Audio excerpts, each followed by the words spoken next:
আসসালামু আলাইকুম রহমতুল্লাহি ওবরকাতু। সম্মানিত দর্শকবিন্দু, আজকে আমরা আলোচনা করব অজুর তরতিব সম্পর্কে, অর্থাৎ কিভাবে আমরা অজু করব, কোথায় থেকে শুরু করব, কোথায় গিয়ে শেষ করব, কোন অঙ্গের পরে কোন অঙ্গ আমরা ধৌত করব, কিভাবে করব, এটা আজকে আমি আপনাদের সামনে আলোচনা করব ইনশাআল্লাহ।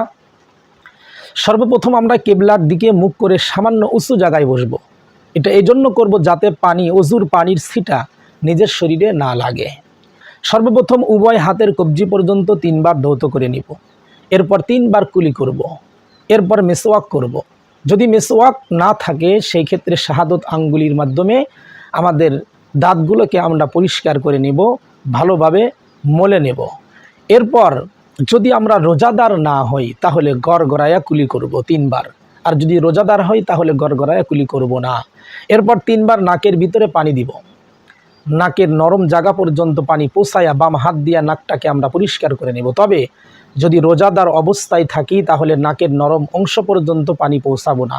এরপর 3 বার মাথার চুলের গোড়া হতে থুতনির নিচ পর্যন্ত এবং এক কানের লতি হতে অপর কানের লতি পর্যন্ত সমস্ত মুখমণ্ডল ভালো করে ধৌত করে নিব। এটার একটা মাপকাঠি হলো এই যে আমরা মাথার চুল দেখতেছি, এই কপালের উপরে যে চুলের গোড়া, এই চুলের গোড়ার থেকে শুরু করে আমাদের থুতনির নিচে পুরুষদের গলাতে একটা হাড্ডি থাকে উঁচু, এই হাড্ডি পর্যন্ত, মহিলাদের এই পর্যন্ত, এবং এক কানের লতি থেকে অপর কানের লতি, অর্থাৎ এই কানের গোড়ার থেকে এই কানের গোড়া পর্যন্ত এই পুরাটুকুকে চেহারা বলা হয়। এই পুরা চেহারাটাই খুব সুন্দর করে আমরা ধৌত করে নিব। এক চুল পরিমাণও যদি আমাদের শুকনা থাকে তাহলে কিন্তু ওযু হবে না, কারণ এটা ধৌত করা হলো ফরজ। এরপর ঘন দাড়ি থাকলে আমরা আঙ্গুলের মাধ্যমে দাড়িটাকে এইভাবে ফিলাল করে নেব ইনশাআল্লাহ। এরপরে ডান হাতের কুনুই সহ ভালো করে 3 বার দেব। তারপর বাম হাতের কুনুই সহ 3 বার ধৌত করে নিব।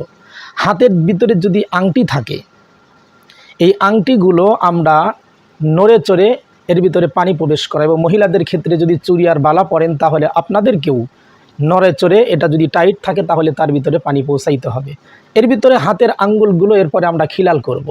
এক হাতের আঙ্গুল দিয়ে অপর হাতের আঙ্গুলগুলো আমরা খিলাল করব। এই দেখেন, এইভাবে আমরা হাতের আঙ্গুলগুলো খিলাল করে নিব ইনশাআল্লাহ। এরপর হাতের আঙ্গুল যখন আমাদের খিলাল হয়ে যাবে, এরপরে সমস্ত মাথা একবার মাসেহ করে নিব।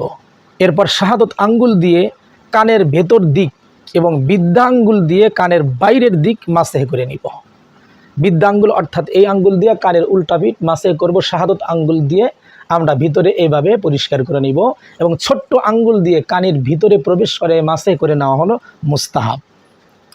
এরপর হাতের আঙ্গুলের পিঠের দিক দিয়ে ঘাড় মাসেহ করব, অর্থাৎ এই যে হাতের উল্টা পিঠ, এই হাতের উল্টা পিঠ দিয়ে আমরা গর্দান মাসেহ করে নেব, কিন্তু গলা মাসেহ করব না, কারণ গলায় মাসেহ করা হলো মাকরু।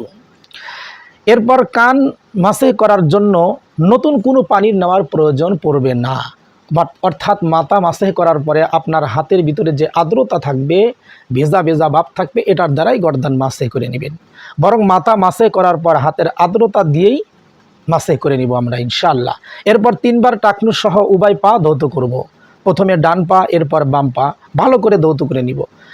বাম হাতের কনিষ্ঠ আঙ্গুল, অর্থাৎ এই যে বাম হাতের কনিষ্ঠ আঙ্গুল, যেটা এই আঙ্গুল দ্বারা, বাম হাতের কনিষ্ঠ আঙ্গুল দ্বারা আমরা পায়ের আঙ্গুল খিলাল করব, অর্থাৎ ডান পায়ের কনিষ্ঠ আঙ্গুল থেকে শুরু করে বাম পায়ের কনিষ্ঠ আঙ্গুল পর্যন্ত আমরা মাসেহ করে নিব।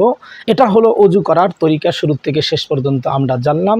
সম্মানিত দর্শকবিন্দু, আল্লাহ তাআলা আমাদের সবাইকে শুরু থেকে শেষ পর্যন্ত এই তরিকায় সুন্দর করে অজু করার তৌফিক দান করুন। আমরা সকলে বলি আমিন। এরপরের ভিডিওতে আমরা মেসওয়াক নিয়ে আলোচনা করব ইনশাআল্লাহ। আমাদের সাথে থাকার জন্য ধন্যবাদ। পরবর্তী ভিডিও দেখার জন্য আমাদের সাথেই থাকবেন ইনশাআল্লাহ।